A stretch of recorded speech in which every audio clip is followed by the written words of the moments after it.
ಅಕ್ಷಯ್ ಬಗ್ಗೆ ಯೋಚನೆ ಮಾಡ್ತಿದೀಯಾ? ತುಂಬಾ ನೆನ್ಪಾಗ್ತಿದ್ದಾಳೆ ಬಾವ. ಒಂದ್ಸಲ ಹೋಗಿ ನೋಡ್ಕೊಂಡ್ ಬರೋಣ. ಅವಳು ಹೋಗಿನ್ನೂ 24 ಗಂಟೆ ಕೂಡ ಆಗಿಲ್ಲ ಅವನಿ. ಆದ್ರೂ ಸರಿ ಬಾವ, ಗಂಟೆ ಗಂಟೆಗೂ ನಿಮಿಷ ನಿಮಿಷಕ್ಕೂ ನೆನ್ಪಾಗ್ತಾನೆ ಇದ್ದಾಳೆ. ಈ ಮನೇಲಿ ಎಲ್ಲಿ ನೋಡಿದ್ರು ಅವಳೇ ನೆನ್ಪಾಗ್ತಾ ಇದ್ದಾಳೆ. ಅವಳ ನೆನ್ಪೆ ನನ್ನ ಕಾಡ್ತಾ ಇದೆ. ಮೇಡಮ್,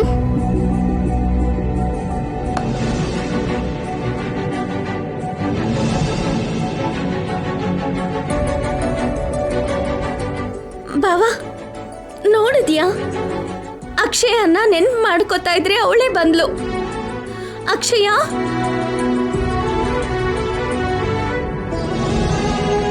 ಅಕ್ಷಯ ಬಂದ್ಯಾ ಅಮ್ಮ? ನಿನ್ನ ನೋಡೋಕೆ ಹೋಗೋಣ ಅಂತ ಹೇಳ್ತಾ ಇದ್ದೆ. ಬೆಳಿಗ್ಗೆ ಎತ್ತಾಗಿಂದ ನಮ್ ಕಣ್ಮುಂದೆನೆ ತಿರುಗ್ತಾ ಇದ್ದೆ. ಸಡನ್ ಆಗಿ ನೀನ್ ಮಾಯ ಆಗಿದ್ದಕ್ಕೆ ನಂಗೆ ತಿಕ್ಕಿ ತೋಚದ ಹಾಗಾಗಿದೆ. ಏನೋ ಕಳ್ಕೊಂಡ ಹಾಗೆ ಮನ್ಸಿಗೆ ಕಷ್ಟ ಆಗ್ತಿತ್ತು. ನಿಮಗೆ ನಾನು ನೋಡ್ಬೇಕನ್ಸ್ತಿದ್ದ ಹಾಗೆ ನನಗೂ ನಿಮ್ಮನ್ನ ನೋಡ್ಬೇಕನ್ಸ್ತು. ಅದಕ್ಕೆ ಬಂದ್ಬಿಟ್ಟೆ.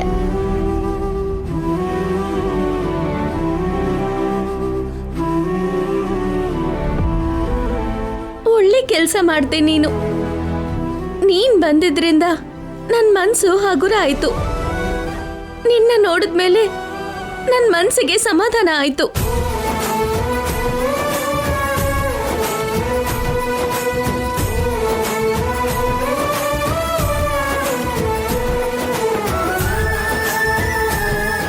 ಅವನಿ, ಏನ್ ಬಾವ? ಅಲ್ಲ ಅಕ್ಷಯ ಇಲ್ಲ.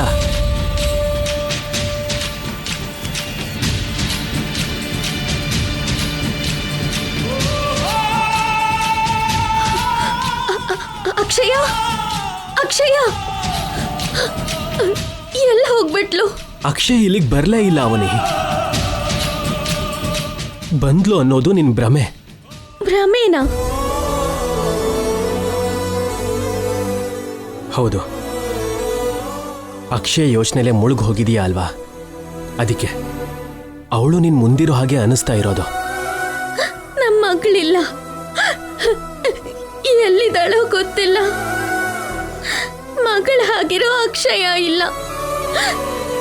ಇನ್ಮೇಲೆ ಬರ್ತಾಳೋ ಇಲ್ವೋ ಕೂಡ ಗೊತ್ತಿಲ್ಲ. ಕಷ್ಟ ಆಗ್ತಾ ಇದೆ ಬಾವ. ಅವನಿ,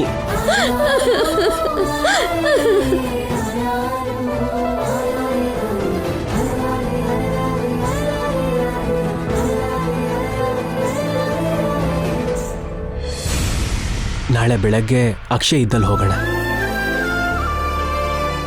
ಅಕ್ಷಯ ಎಲ್ಲೇ ಇದ್ರೂ ಚೆನ್ನಾಗಿರ್ಲಿ ಬಾವ, ಚೆನ್ನಾಗಿರ್ಲಿ.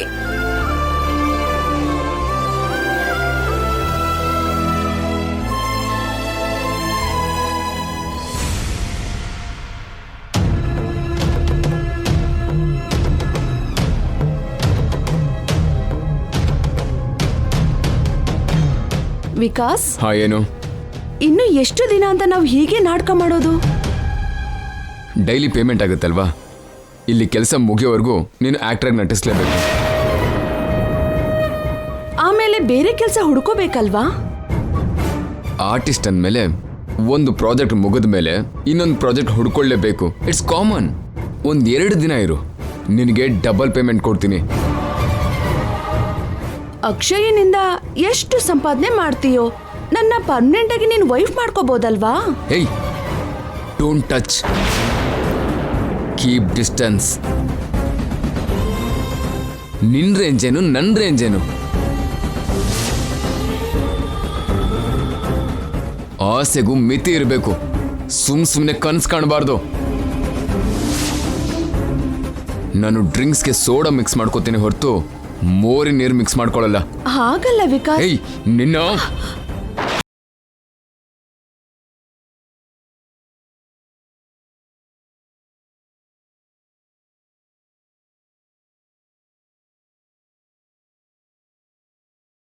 ಬಂಗಾರದ ಗೊಂಬೆ ತರ ನೋಡ್ಕೋಬೇಕು. ಅಕ್ಷಯ್ಗೆ ಇಷ್ಟು ದಿನ ತಂದೆ ತಾಯಿ ಪ್ರೀತಿನೇ ಸಿಗ್ಲಿಲ್ಲ. ಅಷ್ಟು ದಿನದ ಲಾಸ್ನ ನಾವು ತುಂಬಿಕೊಡ್ಲೇಬೇಕು ಅವಳಿಗೆ. ನಾನೇನು ಹೇಳಿದ್ದು ನೀನೇನು ಹೇಳ್ತಿರೋದು? ಹಿಂದೆ ಅಕ್ಷಯ್ ಇದ್ದಾಳೆ, ನೀನು ಬಾಯಿ ಮುಚ್ಕೊಂಡಿರು. ನೀನು ಮಾತಾಡಿದ್ದೆ, ನಾನು ಮಾತಾಡ್ತಾ ಇದ್ದೀನಿ. ನಿನ್ನ ತಾಯಿ ಪ್ರೀತಿ ನನ್ಗೆ ಅರ್ಥ ಆಗಲ್ವಾ ಹೇಳು? ಅಪ್ಪ, ನನ್ನ ಮುದ್ದು ಮಗಳೇ, ಬಾರಮ್ಮ. ಎಷ್ಟು ಹೊತ್ತಾಯ್ತಮ್ಮ ಬಂದು? ಈಗಷ್ಟೇ. ಏನ್ ಬೇಕು ಕಂದ? ಸುಮ್ಮನೆ ಬಂದಿದ್ದು. ನಿನ್ ಬಗ್ಗೆನೇ ಮಾತಾಡ್ತಿದೀವಮ್ಮ. ಕೇಳಿದ್ನಮ್ಮ, ಅಮ್ಮ ಅಪ್ಪ ಅಂದರೆ ನಿಮ್ಮ ಹಾಗಿರ್ಬೇಕು. ಮಕ್ಕಳ ಬಗ್ಗೆ ಹೀಗೆ ಯೋಚನೆ ಮಾಡಬೇಕು. ಇಷ್ಟು ದಿನ ನಿಮ್ಮಿಂದ ದೂರ ಇಲ್ದಿದ್ರೆ ಎಷ್ಟು ಚೆನ್ನಾಗಿತ್ತು. ಏನ್ ಮಾಡೋದಮ್ಮ, ಆಗ ಪರಿಸ್ಥಿತಿ ನಮ್ಮನ್ನ ದೂರ ಮಾಡ್ಬಿಡ್ತು. ಸರಿ, ನೀವು ಮಾತಾಡ್ತಾ ಇರಿ, ನಾನು ಈಗಲೇ ಬರ್ತೀನಿ.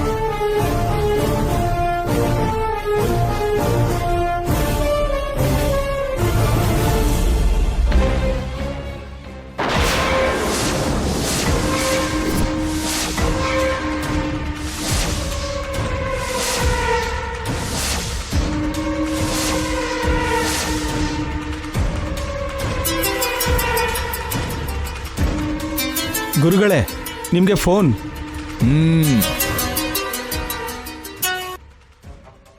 ಹೇಳು. ಅಕ್ಷಯ ನನ್ನ ಹತ್ರ ಸೇಫ್ ಆಗಿದ್ದಾಳೆ. ನನ್ನ ಪಾಲಿನ ವರ ಸಿಕ್ಬಿಡ್ತಾ? ಹೌದು, ಕರ್ಕೊಂಡು ಬರ್ಲಾ? ನಾಳೆ ಮಹಾಶಿವರಾತ್ರಿ. ಅಕ್ಷಯನಂತ ಶಕ್ತಿಶಾಲಿ ಹುಡುಗಿ ನಾಳೆ ಶಿವಾರಾಧನೆ ಮಾಡಿ ನಾವು ಅಂದ್ಕೊಂಡಿರೋ ಕೆಲಸನ ಶುರು ಮಾಡಿದ್ರೆ ನಮಗೆ ತೊಂದ್ರೆನೇ ಇರಲ್ಲ, ನಮಗೆ ಸೋಲೆ ಇರಲ್ಲ. ನಾವ್ ಅಂದ್ಕೊಂಡಿರೋದೆಲ್ಲ ಆಗುತ್ತೆ. ಅಂದ್ರೆ ಈಗ ನಾನೇನ್ ಮಾಡ್ಬೇಕು? ನಾಳೆ ಶಿವಾಲಯಕ್ಕೆ ಕರ್ಕೊಂಡು ಹೋಗಿ ಅಕ್ಷಯನಿಂದ ಪೂಜೆ ಮಾಡಿಸಿ ಅವಳಿಗೆ ಇನ್ನೂ ಶಕ್ತಿ ಸಿಗುತ್ತೆ. ಖಂಡಿತ ಆಗ ಶಿವಮಣಿನ ತಗೊಂಡೇ ಬರ್ತಾಳೆ. ಅಕ್ಷಯಂಗೆ ಶಕ್ತಿ ಸೇರ್ಕೊಂತು ಅಂದ್ರೆ ಶಿವಮಣಿನ ಕಾಯ್ತಾ ಇರೋ ಆ ಕಾಲನಾಗಾನು ಏನೂ ಮಾಡಲ್ಲ. ನಾಳೆ ಆ ಕಾರ್ಯಕ್ರಮ ಮುಗಿದ ಮೇಲೆ ಅವಳನ್ನ ಇಲ್ಲಿ ಕರ್ಕೊಂಡು ಬಾ. ಸರಿ ಸ್ವಾಮಿ.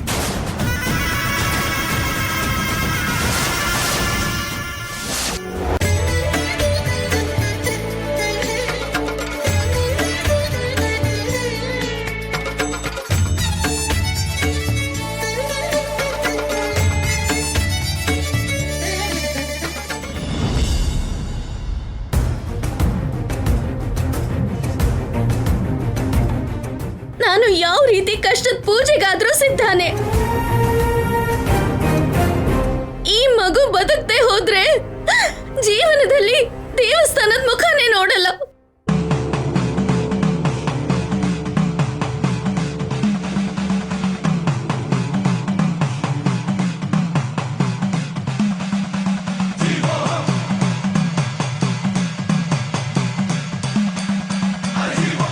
ಅಕ್ಷಯಾಗೆ ಅವತ್ ನೀನು ಪ್ರಾಣ ಕೊಟ್ಟಾಗ್ಲಿಂದನೂ ನಾನು ಮತ್ತೆ ನಿನ್ನ ನಂಬೋದಕ್ಕೆ ಶುರು ಮಾಡ್ದೆ. ದತ್ತು ಕಾರ್ಯಕ್ರಮದ ದಿನ ಅಕ್ಷಯನ ಮಗಳಾಗ್ ದತ್ತು ತಗೊಳ್ಳೋಣ ಅಂದ್ಕೊಂಡೆ. ಆದ್ರೆ ನಾರಾಯಣ ರಾವ್ ಅವರು ಅಡ್ಡ ಬಂದ್ರು.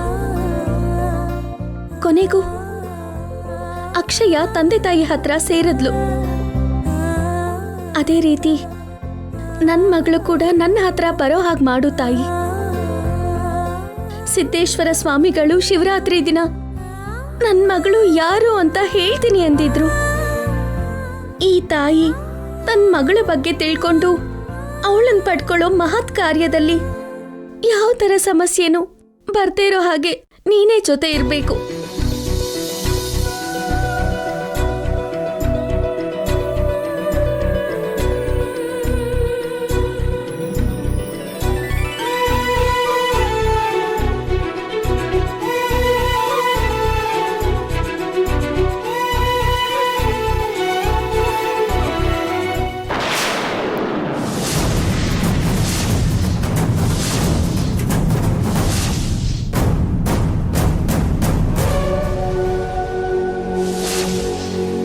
ಮಗಳಿಗೋಸ್ಕರ ನೀನು ಎಷ್ಟೇ ಹರಕೆ ಹೊತ್ತರು, ಎಷ್ಟೇ ಪೂಜೆ ಮಾಡಿದ್ರು, ಎಷ್ಟೇ ಕಣ್ಣೀರಿಟ್ರು ಕೂಡ ಸಿಗಲ್ಲ ಅವನಿ. ಅವನಿ, ಟೈಮ್ ಹತ್ರ ಬಂದಿದೆ. 90ನೇ ದಿನ. ನೀನು ಹಾಕಿರೋ ಷರತ್ತು ಹತ್ರ ಬಂದಿದೆ.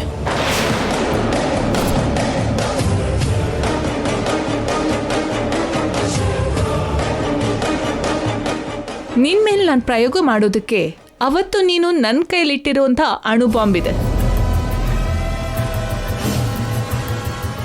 ನನಗೆ 90 ದಿನ ಸಮಯ ಕೊಡಿ. ಅಷ್ಟು ದಿನದೊಳಗೆ ನನಗೆ ನನ್ನ ಮಗಳು ಸಿಗದೆ ಇದ್ರೆ ಆಸ್ತಿ, ಅಂತಸ್ತು, ಮೂಗುತ್ತಿ ನಿಮ್ಮಿಷ್ಟ ಬಂದ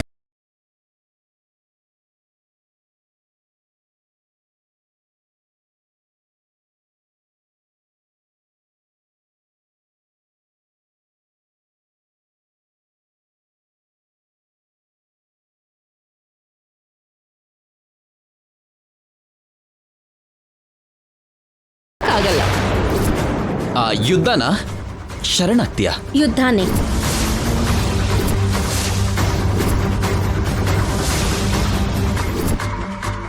ಶರಣಾಗ್ತೀನಿ ಅಂತ ನಿಮ್ ಮುಂದೆ ತಲೆ ತಗ್ಸಿದ್ರೆ ಜೀವನದಲ್ಲಿ ಅದಕ್ಕಿಂತ ಸೋಲು ಇನ್ನೇನಿದೆ?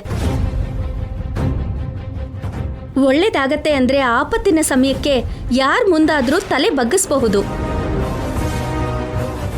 ಅಗತ್ಯ ಬಂದ್ರೆ ಕಾಲಾದ್ರೂ ಹಿಡ್ಕೋತೀನಿ ಹೊರತು ನನ್ನ ಮಗಳ ವಿಷಯದಲ್ಲಿ ನಿಮ್ ಮುಂದೆ ನಾನು ಸೋಲನ್ನು ಒಪ್ಕೊಳ್ಳೋದಿಲ್ಲ. ಅದು ಅಸಾಧ್ಯ. ನೀನ್ ಏನೇ ಮಾತಾಡಿದ್ರು ಸರಿ, ನಿನ್ ಮಗಳು ನಿನಗೆ ಸಿಗ್ತಾಳೆ ಅನ್ನೋದು ಕನ್ಸಲ್ ಕೂಡ ನಡೆಯಲ್ಲ ಅವನಿ. ನಿಹಾರಿಕಾ,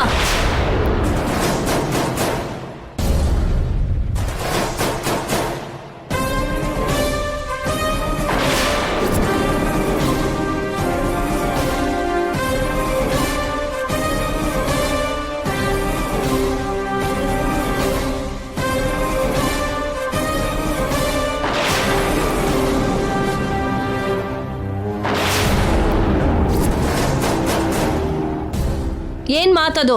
ಅಂದ್ರೆ ಅತ್ತೆ, ನಿನಗೂ ಅವನಿಗೂ ಮಧ್ಯೆ ಪರ್ಸನಲ್ ಆಗಿ ಎಷ್ಟೋ ಮನಸ್ತಾಪ ಇರಬಹುದು. ಅಷ್ಟು ಮಾತ್ರಕ್ಕೆ ಆ ರೀತಿ ಮಾತಾಡ್ತೀಯ ನೀನು? ನಮ್ಮ ಮೊಮ್ಮಗಳು ಯಾವತ್ತಿ ಮನೆ ಕಾಲಿಡ್ತಾಳೆ ಅಂತ ನಾವು ಎಷ್ಟೋ ಆಸೆಗಳು ಇಟ್ಕೊಂಡು ಕಾಯ್ತಾ ಇದೀವಮ್ಮ. ಅಯ್ಯೋ, ನೀವು ನನ್ನ ಅಪಾರ್ಥ ಮಾಡ್ಕೊಂಡ್ರಿ.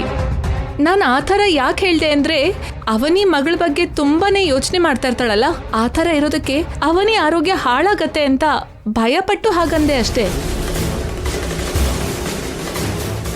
ಹೌದಮ್ಮ, ನಮ್ಮ ಮನೆಯವ್ರಿಗೆ ಏನಾದರೂ ಆದರೆ ನಮಗೆ ಭಯ ಆಗುತ್ತಲ್ವಾ ಅಮ್ಮ, ಅದಕ್ಕೆ ಹಾಗಂದ್ಲು.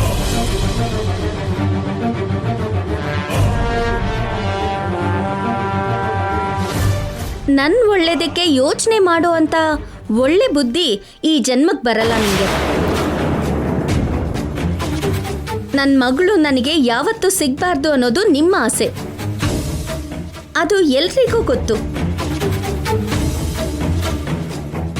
ನೀವು ಹೇಗೆ ಪ್ರತಿಯೊಂದಕ್ಕೂ ತಪ್ಪು ತಿಳ್ಕೊಂಡ್ರೆ ನಾವು ಏನು ಮಾಡೋಕ್ಕಾಗಲ್ಲ. ಅವನಿ, ಇವ್ರ ಬಗ್ಗೆ ಗೊತ್ತಿದ್ರು ಕೂಡ ಯಾಕೆ ಸುಮ್ಮನೆ ಮಾತಾಡ್ತಿದೀಯಾ? ಬಾ.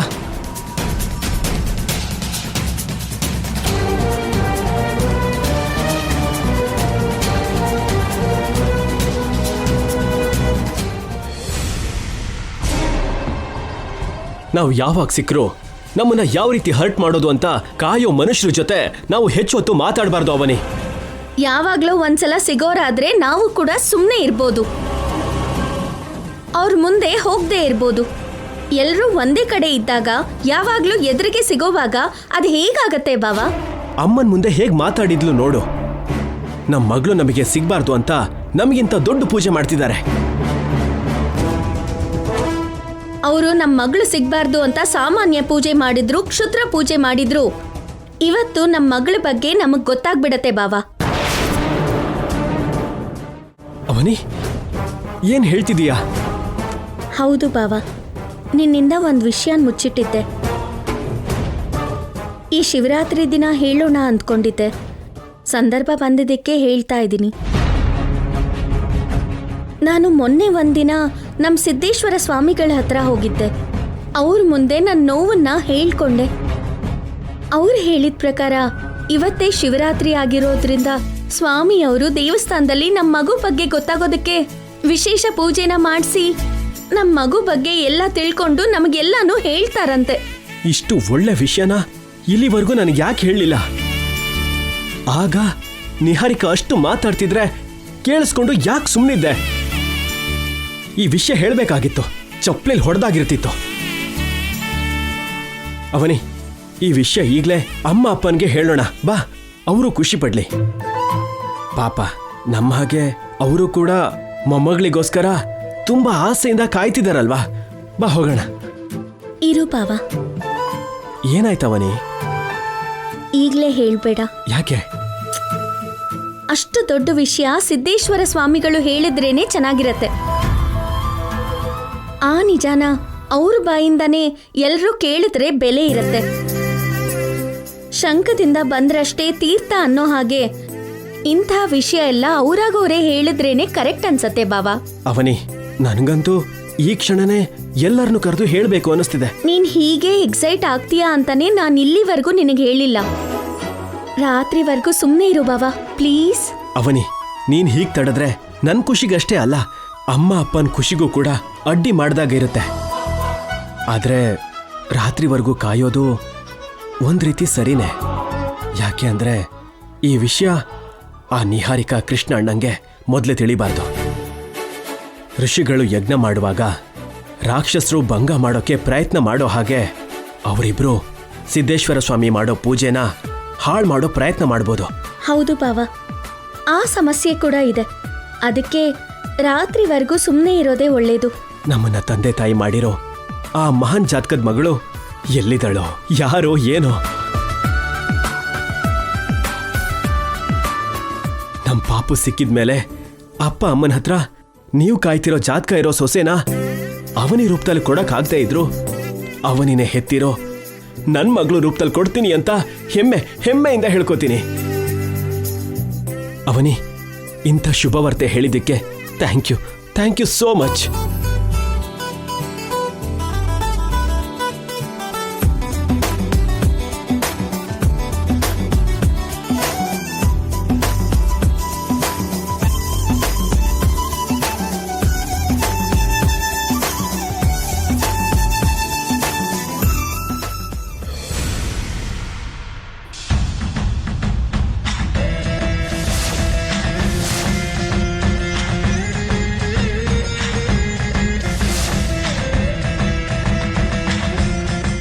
ಹೊರಡೋಣವಾ?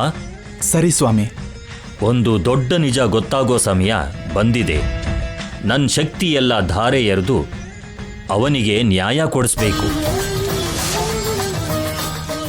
ಅವಳಂತ ತಾಯಿಗೆ ನ್ಯಾಯ ಕೊಟ್ರಷ್ಟೇ ಅಲ್ವಾ ನನ್ನಂಥವರು ಕಲ್ತಿರೋ ವಿದ್ಯೆಗೆ ಸಾರ್ಥಕತೆ ಸಿಗೋದು. ಹೌದು ಸ್ವಾಮಿ.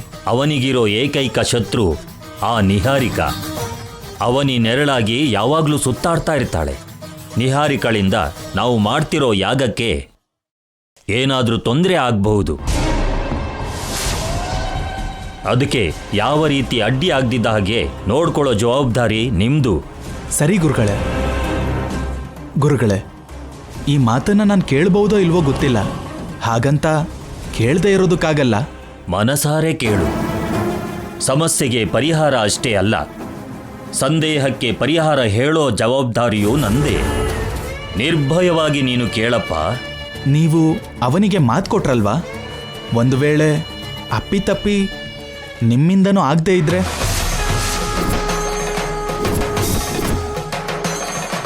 ನಾನು ನಿಮ್ಮ ಶಕ್ತಿನ ಅನುಮಾನಿಸ್ತಾ ಇಲ್ಲ.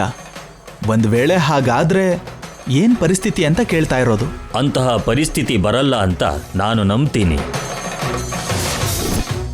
ನನ್ನ ಪ್ರಯತ್ನಕ್ಕೆ ಫಲ ಸಿಗುತ್ತೆ ಅಂತ, ಆ ಶಿವನ ಕೃಪಾ ಕಟಾಕ್ಷ ಇದೆ ಅಂತ ನಾನು ನಂಬ್ತೀನಿ. ಒಂದು ವೇಳೆ ನೀನು ಸಂದೇಹ ಪಟ್ಟ ಹಾಗೆ ಅವನಿ ಮಗುವಿನ ವಿವರವನ್ನ ಹೇಳೋಕ್ಕಾಗ್ದಿದ್ರೆ ಈ ಶಿವರಾತ್ರಿಯ ದಿನ ಶಿವನ ಪಾದ ಸೇರ್ತೀನಿ. ಗುರುಗಳೇ, ನಾನು ಹೇಳಿದ್ದು ನೀವು ಕೇಳಿದ್ದು ನಿಜ. ಬನ್ನಿ ಹೊರಡೋಣ.